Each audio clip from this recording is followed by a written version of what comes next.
Bonjour et bienvenue à ce webinaire où on va parler de comment se connecter à partir de Power Query sous Excel à une API. Premièrement, je me présente. Mon nom est Kim Leblanc. Je suis consultante et experte en intelligence d'affaires. Je suis à la tête de Logica Intelligence d'affaires et je suis également collaboratrice du CFO masqué. Donc, moi, mon expertise se situe surtout au niveau de la transformation de données, d'importer ces données-là à travers Power Query sous Excel ou également Power BI et de préparer des rapports et tableaux de bord qui permettent d'avoir une belle vue d'ensemble de l'entreprise et de répondre à certaines questions. Donc, je vous fais un petit survol de ce à quoi je vais faire référence pendant le webinaire. Premièrement, je vais commencer par expliquer c'est quoi une API que je vais nommer dans le fond pour le reste du webinaire. Je vais le nommer API. Donc, j'ai francisé le terme. Et en fait, c'est ça. Je vais expliquer c'est quoi une API et je vais donner des exemples concrets de comment on peut faire pour aller s'y connecter à partir d'Excel en utilisant Power Query. Donc, on va aller chercher des données qui sont sauvegardées dans un fichier Google Sheet et on va également aller accéder à la plateforme API Google Maps où on va aller chercher des données de distance et également des données de géocoding. Donc, qu'est-ce qu'une API? C'est une interface de programmation d'application. En fait, c'est une interface qui permet de connecter une application vers une autre application où on va aller chercher des données. On va accéder à une API à partir d'un URL auquel on va ajouter des paramètres. Donc, on va spécifier ce dont on a besoin à partir de l'API. Et également, il nous faudra, pour la plupart du temps, une clé d'authentification. Excusez-moi. On va alors obtenir des données qui sont habituellement sous un format JSON ou XML. Pour être capable de se connecter à l'API et savoir quels paramètres entrer, habituellement, il va y avoir de la documentation qui est fournie avec l'API qui nous explique quels paramètres utiliser. Donc, sur ce, allons-y avec des exemples concrets. Donc, le premier exemple que je veux vous montrer, c'est aller chercher dans le fond les données qui sont dans un Google Sheets que j'ai déjà créé ici. Donc, c'est mes ventes de ma filiale A. Ce sont des données fictives. J'ai dans le fond mes représentants, mon territoire, l'année, le mois, les ventes, puis le nombre de concessionnaires qui sont établis dans chacun des territoires. Ce que je veux faire, dans le fond, c'est aller chercher les données de mon tableau ici pour pouvoir les analyser par la suite dans Excel. Ce qu'il faut faire, première des choses, c'est qu'il faut aller chercher le URL, dans le fond, de ce fichier-là. Attention de ne pas utiliser celui-là ici en haut, ce n'est pas le bon, c'est pas celui qu'il faut utiliser. Il ne faut pas non plus utiliser partager, copier le lien, par exemple, ici, c'est pas non plus celui qu'il faut utiliser. Il faut donc aller dans Fichier, Télécharger, Microsoft Excel. Donc, je télécharge mon fichier en format Excel qui va apparaître dans le fond, dans le bas de mon écran pour me dire que c'est téléchargé. Ce que je veux faire, c'est aller dans ma fenêtre de téléchargement de mon navigateur web, si on veut. Moi, j'utilise Chrome. On fait CTRL-J pour pouvoir accéder au téléchargement. Si je ne me trompe pas, c'est la même chose pour Microsoft Edge. Donc, ce que je veux là, c'est le lien qui est inscrit ici. Donc, je vais faire un clic droit et je vais aller chercher copier l'adresse du lien. Une fois que ça c'est fait, je peux aller dans mon fichier Excel, un nouveau fichier Excel que j'ai créé. Je vais juste vous montrer ce que ça donne comme lien. Je colle ici le lien que je viens d'aller copier. Ce qu'on a en fait, c'est l'adresse du fichier Ensuite, qu'on exporte les données au format XLS et on a ensuite notre clé, notre ID pour accéder au fichier. C'est sûr que n'importe qui va accéder à ce lien-là va être capable d'aller chercher les données dans votre fichier Excel. Donc, si c'est des données sensibles, bon, il faut faire attention à ce qu'on fait ici. Donc, je vais enlever ça ici. Je vais aller dans la section Données et je vais choisir à partir du web. C'est à cet endroit ici que je vais aller coller le URL que j'ai copié tantôt. Je fais OK.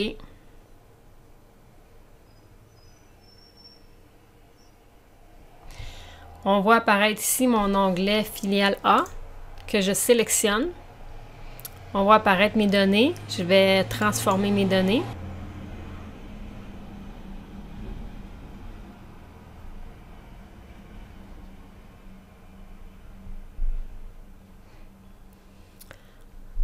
Donc, ce que je peux faire ici, bon, mais c'est supprimer ma première colonne, j'en ai pas besoin. Je pourrais également enlever les premières lignes. Donc, supprimer les lignes du haut.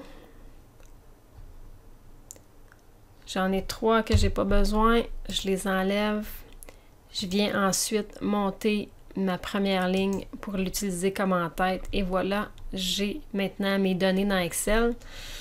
Juste pour vous montrer, si je retourne dans mon Google Sheet ici et que j'y ajoute un nouveau représentant, disons que je rajoute le représentant 8, je vais lui mettre quelques données. Et disons 5 concessionnaires, je vais mettre le tout en format, comme ça. Et je retourne ensuite dans Power Query, j'actualise mes données. Mon nouveau représentant est ici, numéro 8, avec ces informations. Nous allons passer maintenant à 2 autres exemples où on va aller chercher de l'information, des données en fait, à partir de Google Cloud Platform.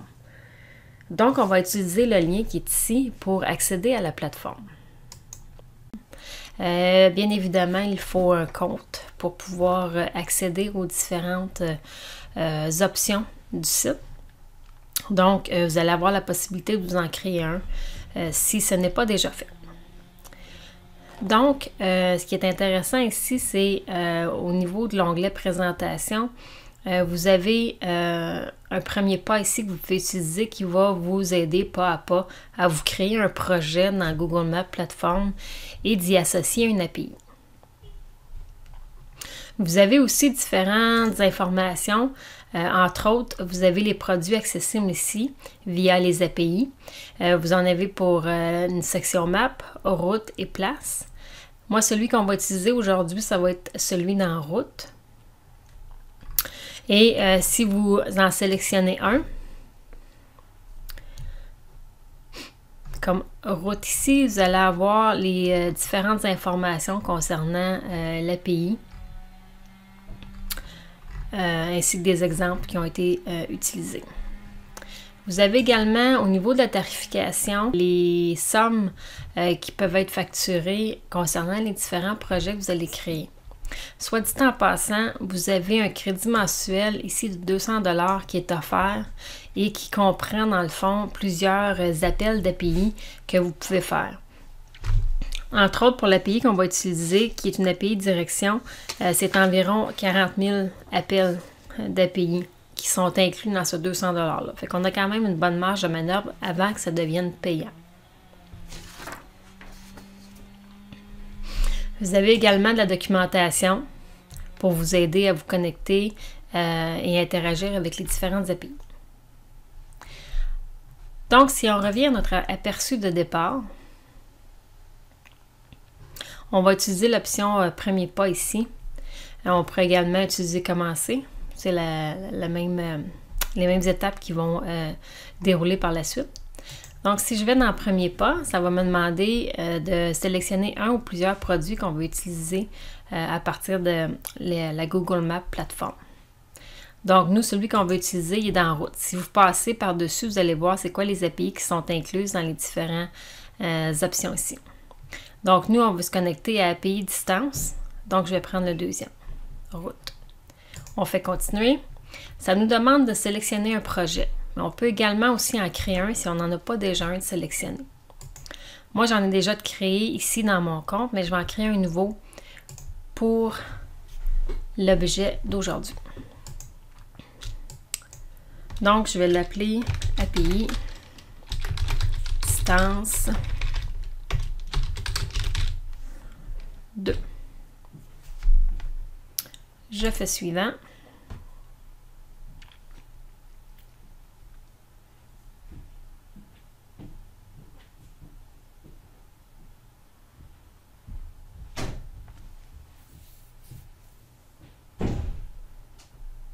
Ça va vous demander, dans le fond, de définir un compte de facturation pour le projet que vous créez. Donc, vous choisissez définir le compte. Moi, j'ai déjà un compte de créer, de facturation, donc je vais l'appliquer tout simplement directement à celui qui l'a déjà créé. Maintenant, il faut activer les API et ça va générer en même temps une clé API qu'on va pouvoir utiliser pour aller chercher l'information sur l'API. On fait suivant.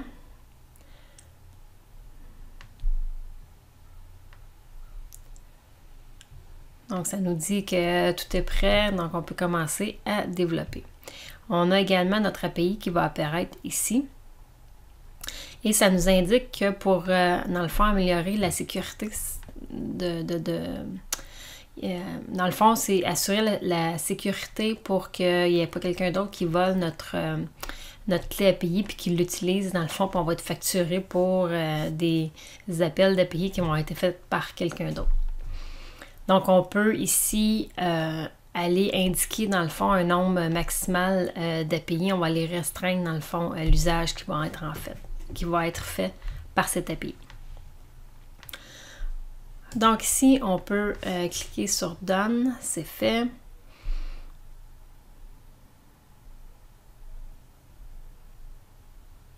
Ça va nous apparaître un tableau de bord, si on veut, dans le fond, les différentes informations qui concernent notre compte. Je ne passerai pas à travers de tout ça pour l'instant. Donc, on va aller directement à comment faire pour maintenant accéder à l'API via notre fichier Excel. Vous pouvez voir ici qu'on est dans le projet API distance 2. Si on voulait changer de projet, on pourrait la partir d'ici.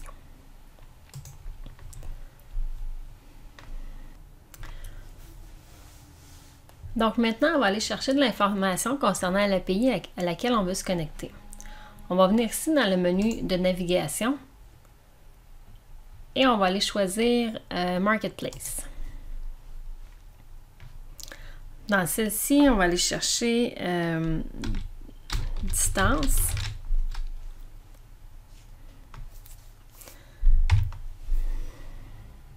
Et la première qui nous apparaît, c'est Distance Matrix API. Donc, nous, c'est celle-là qu'on veut utiliser. On va cliquer dessus. Ça nous explique, dans le fond, c'est quoi cette API-là. Ainsi que comment fonctionne la tarification. Ça nous répète qu'on a quand même un 200 $ par mois pour utiliser gratuitement cette API-là. Et on a également de la documentation. Donc, on clique sur documentation.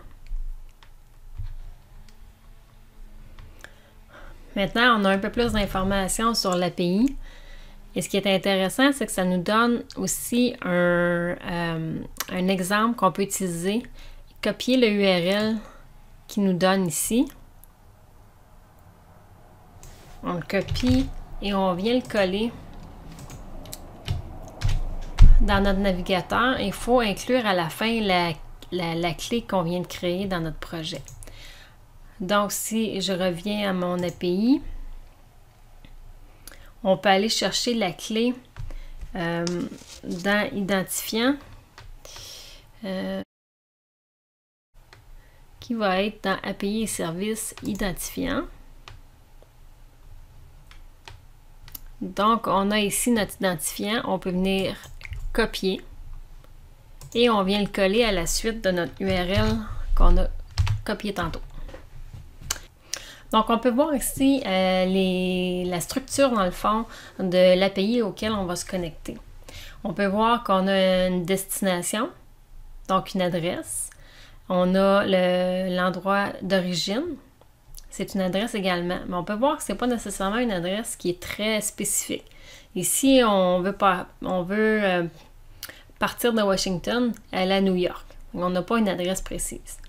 On voit ensuite ce qu'on va obtenir comme information, donc la distance. On va l'avoir en texte et en valeur. On va avoir également la durée du voyage, également en texte ou en valeur. Statut nous indique dans le fond que l'information a été bien cherchée. Donc, nous, ce qu'on va faire, c'est qu'on va réutiliser l'information qu'on a copiée ici pour pouvoir se connecter à partir d'Excel.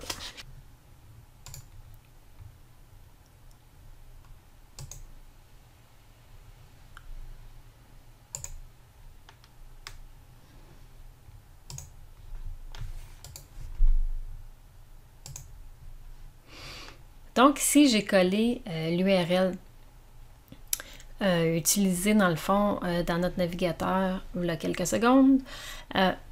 On peut voir comment il est décortiqué. De 1, on a l'adresse de l'API qui est ici. Ensuite, ça nous informe que l'information qu'on va chercher, c'est en format JSON. Ensuite, on a les unités sont au mode impérial. On a que l'origine, c'est Washington. Destination, c'est New York. Et on a ensuite la clé qu'on utilise pour s'authentifier sur l'API.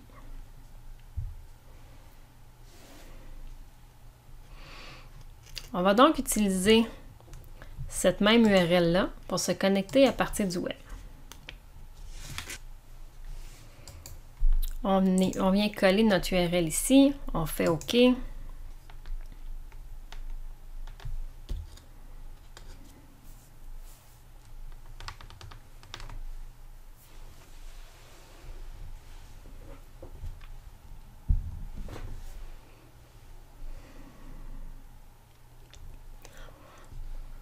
Donc ici, on obtient un tableau, dans le fond, où on va aller chercher l'information de l'origine et de la destination avec le temps requis. On peut venir cliquer sur Liste ici.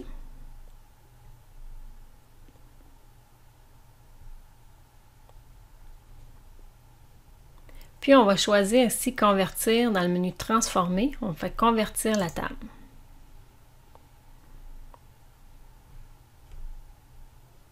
Ici, on va garder Sélectionner ou entrer un délimiteur, on va laisser aucun.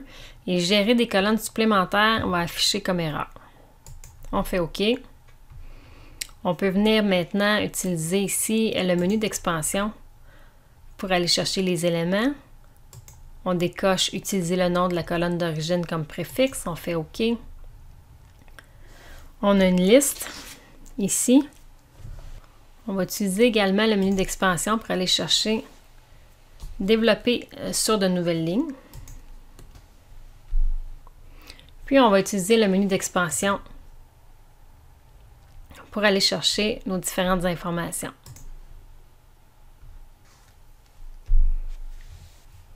On va pouvoir venir utiliser le menu d'expansion ici pour aller chercher la distance en texte et en value. Maintenant, je vais utiliser la colonne d'origine comme préfixe pour que ça m'indique que c'est une distance. Je fais OK. Même chose pour la duration.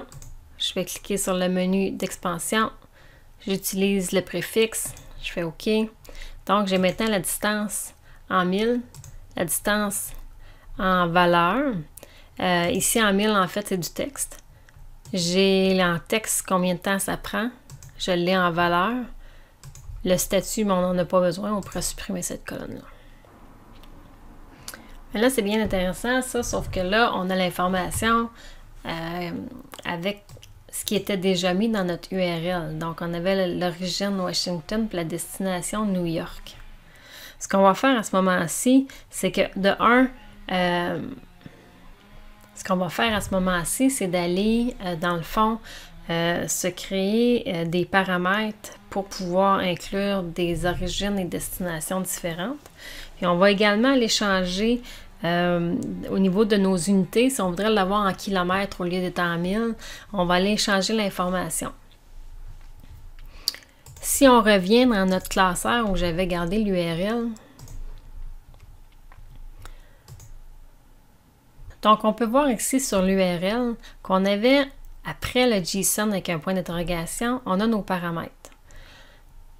Le premier paramètre, c'est units, puis ça dit qu'il est égal à impérial. Donc nous, ce qu'on veut, c'est pas impérial, mais on va aller chercher métrique. De un, pour savoir si c'est possible d'avoir l'information sous différents formats, on peut retourner dans notre documentation qu'on avait ici. Si on descend plus bas, ça va nous expliquer chacune des informations de l'API et quels paramètres on peut utiliser. On va aller dans le Distance Matrix API Developer Guide. Donc maintenant, on est rendu sur le Developer Guide.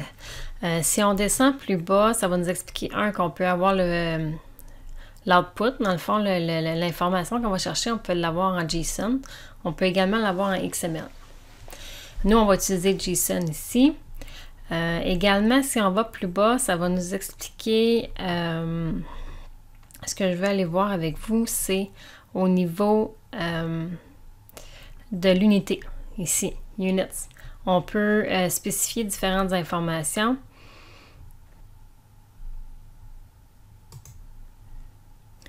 Si je vais dans le Unit System, on peut voir que l'unité, si j'indique que c'est métrique, ça va être en kilomètres. Et si je mets impérial, bien là, c'est en mille. Donc, nous, on va utiliser l'option métrique. Si je reviens dans mon Power Query,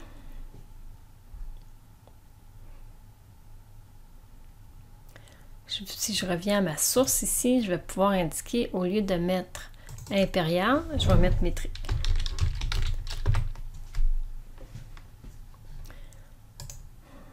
Donc, j'ai maintenant en kilomètres. Je peux également spécifier la langue. Donc, même chose, je vais regarder c'est où on peut voir les informations au niveau de la langue.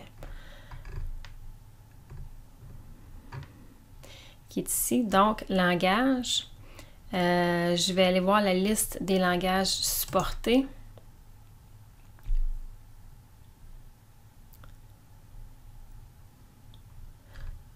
Donc, ça me donne ici, c'est quoi le language code, c'est quoi le langage. Donc, nous, on va utiliser le language code pour le mettre en français. Donc, évidemment, FR. On pourrait également utiliser FR-CA pour Français Canada. Donc, on va utiliser celui-là ici. Je vais copier l'information. Je vais faire comme tantôt, je vais dans mon éditeur de Power Query, je retourne à ma source et je vais lui indiquer, là en fait il n'y avait pas l'information, donc moi je vais le mettre comme paramètre. Donc le langage égale fr-ca. On met une virgule, non, excusez-moi, c'est pas une virgule, on va mettre un « et » entre nos paramètres. Donc, une fois que ça c'est fait, vous voyez que maintenant, j'ai mes heures et minutes en français.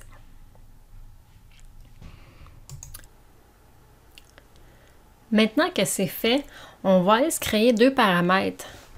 Un pour pouvoir ajuster les données d'origine et un deuxième pour pouvoir ajuster les données de destination. Donc, je viens dans Accueil, je vais dans Gérer les paramètres, je vais créer un nouveau paramètre. Le premier, je vais l'appeler Origine.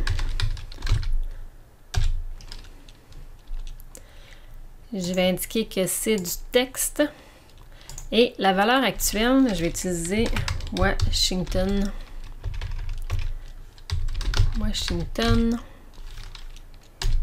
DC. Je vais faire OK. Ensuite, je vais venir copier dans le fond les données de destination qui sont ici New York. New York. Je copie. Je reviens dans l'accueil, paramètres, nouveau paramètre. Donc celui-ci, je vais l'appeler destination. C'est également du texte et ma valeur actuelle va être New York.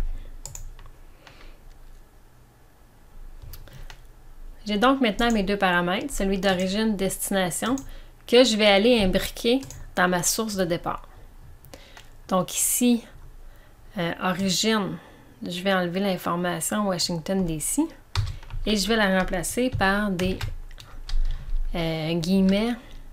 Je vais aller mettre un signe concaténé ensuite pour aller chercher origine. Et origine ici. Je vais mettre un autre signe concaténé et des guillemets pour la suite des paramètres. J'ai destination. Je vais enlever New York, New York. Même chose, je vais mettre des guillemets. Je vais aller chercher destination. Je vais mettre un signe concaténé. Je vais remettre mes guillemets. J'ai oublié ici un petit signe concaténé. Ça.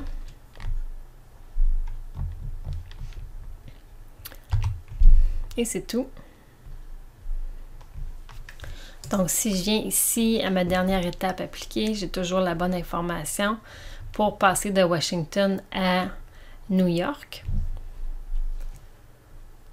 Maintenant, je vais retourner dans le fichier Excel. J'ai copié ici de l'information. Je me suis créé en fait une table origine et destination. Ce sont en fait des données de bureau de poste. Donc ici, l'origine, j'ai mis la même adresse partout. Et dans destination, j'ai des adresses différentes selon les différents bureaux de poste disponibles. Donc, on va aller calculer dans le fond, c'est quoi la distance entre l'adresse que j'ai en origine versus toutes les destinations possibles ici. Je vais donc inclure ce tableau-là dans mon Power Query. Donc, je vais choisir dans le menu Données à partir d'un tableau ou d'une plage.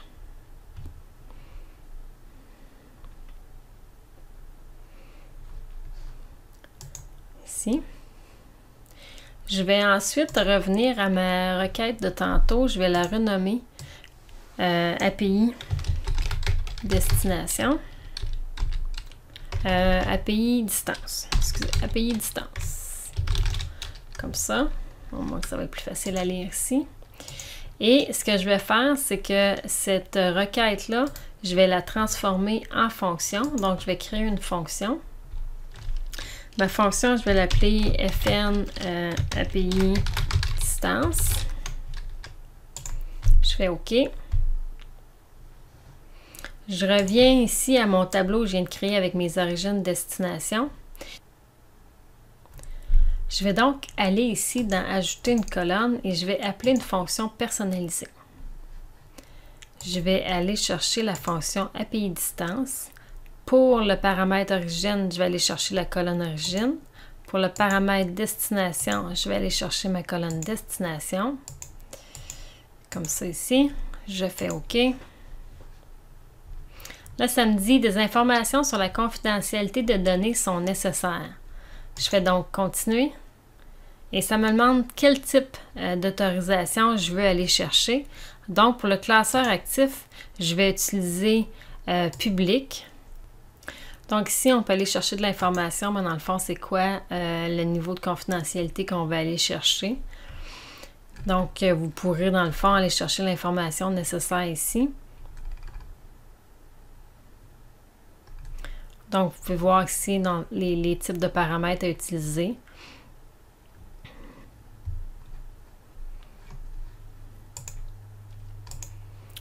Donc, dans mon cas ici, je vais utiliser public, là, mais c'est à vous de voir de votre côté le niveau de confidentialité qui va convenir. Je vais donc faire enregistrer.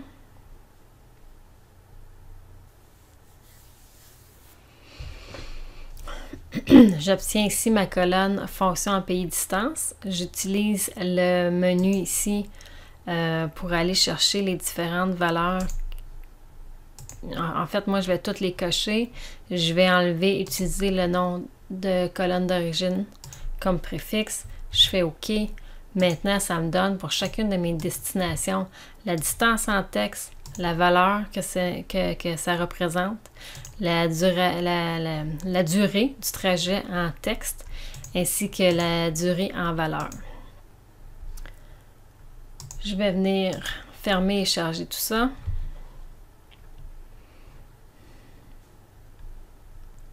J'ai donc les informations souhaitées ici.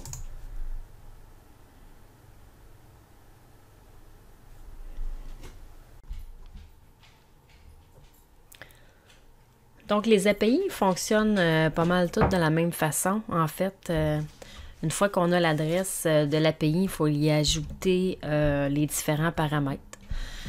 Donc, je peux faire dans le fond un autre exemple qui est semblable. Donc, l'API Geocoding va nous permettre de partir d'une adresse en texte, si on veut, où on peut avoir le nom de la rue, la ville, etc. Et ainsi, à partir de cette adresse-là, obtenir la latitude et la longitude associées.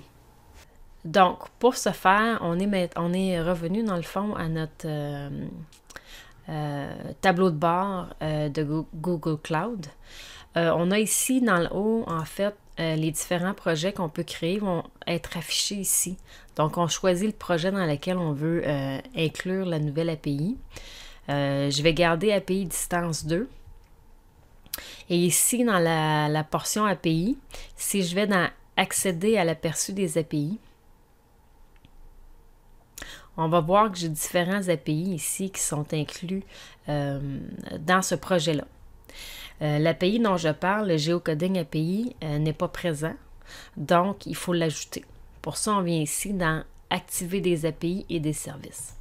Si on n'ajoute pas l'API à un projet, on ne sera pas en mesure d'aller chercher la clé correspondante pour pouvoir incorporer nos données dans Excel plus tard. Donc, comme tantôt, je fais une recherche Geocoding. Je viens chercher Geocoding API. Je l'active. Une fois que ça c'est fait, je vais être en mesure d'aller chercher la clé, dans le fond, de ce projet-là. C'est le même que tantôt, pour aller chercher les informations de cette API. Donc, ce que je vais faire, c'est je vais aller dans le Marketplace, comme j'ai fait tantôt. En fait, ce que je veux faire, c'est aller chercher la documentation de cette API-là. Je vais l'appeler Geocoding API.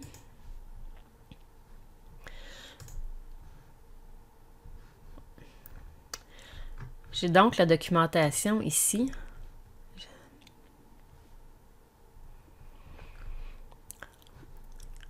On a encore une fois l'adresse, dans le fond, qu'on peut utiliser pour mettre dans notre navigateur web pour aller chercher un exemple. En fait, un exemple, on va l'avoir ici un petit peu plus bas aussi, mais on peut toujours tester avec notre clé pour s'assurer que ça fonctionne. Donc, je vais aller rechercher ma clé dans API identifiant. Je copie la clé. Je viens l'ajouter à la suite. En fait, ici, à la suite de l'URL. Donc, on peut voir qu'il y a une adresse qui est rentrée ici, 1600 Amphithéâtre Parkway. Dans les résultats, on va avoir l'adresse Components où on a, dans le fond, l'adresse qui est décortiquée. Mais après ça, dans Formatted Address, on a l'adresse complète, puis on a ensuite géométrie. Et nous, ce qu'on va aller chercher, c'est Location ici. On peut voir que on a de l'information sur le Location Type. Ici, c'est le Rooftop. Et on a également Viewport avec des données Northeast et Southwest. Si on ne sait pas ce que tout ça signifie, on peut revenir dans notre documentation et on va aller chercher le guide du développeur où on va voir l'information en détail.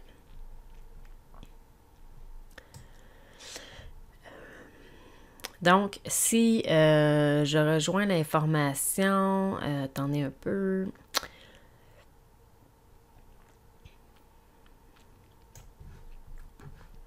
Donc ici, j'ai l'information géométrie. Ce que ça me dit ici dans Location, ça me dit que pour les adresses normales, dans le fond, c'est la valeur ici, la colonne, le champ qui va être le plus important. Donc, on va utiliser celui-ci. Et Location Type nous donne, dans le fond, de l'information additionnelle sur notre location. Par exemple, Rooftop ici, ça dit que ça nous donne une donnée précise là, du géocode associé. Donc, on va procéder comme on a fait tantôt. À partir d'un fichier Excel, on va aller dans Données à partir du web. On va venir coller ici l'URL et faire OK.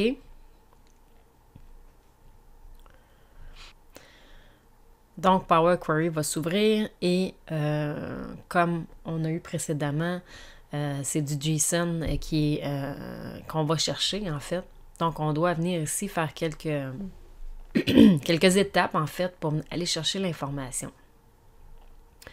Donc, je vais aller dans la liste. Et dans mon record ici, je vais sélectionner vers la table.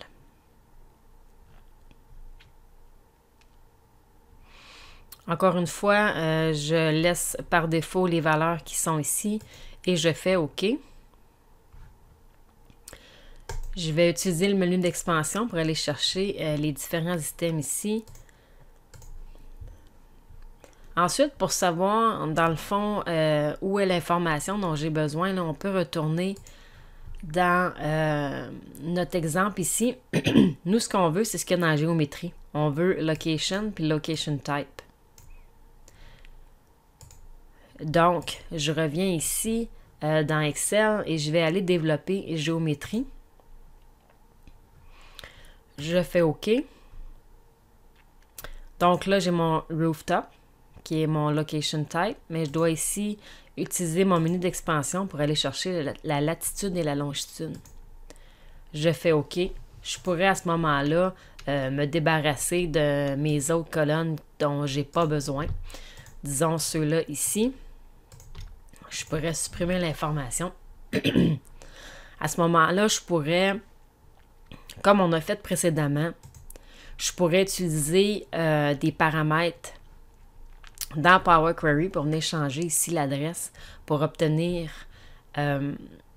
mes données de latitude, longitude pour différentes adresses que j'aurais dans une liste déterminée.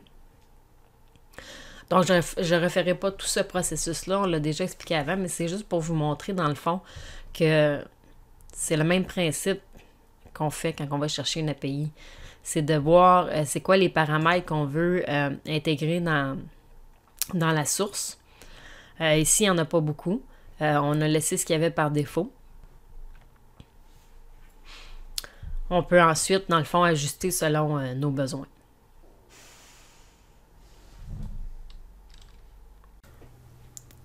Donc, ça fait le tour des exemples que je voulais vous montrer dans ce webinaire. J'espère que vous avez apprécié et que ça vous a donné le goût d'expérimenter et d'aller chercher des données qui sont peu ou pas coûteuses par l'entremise des API.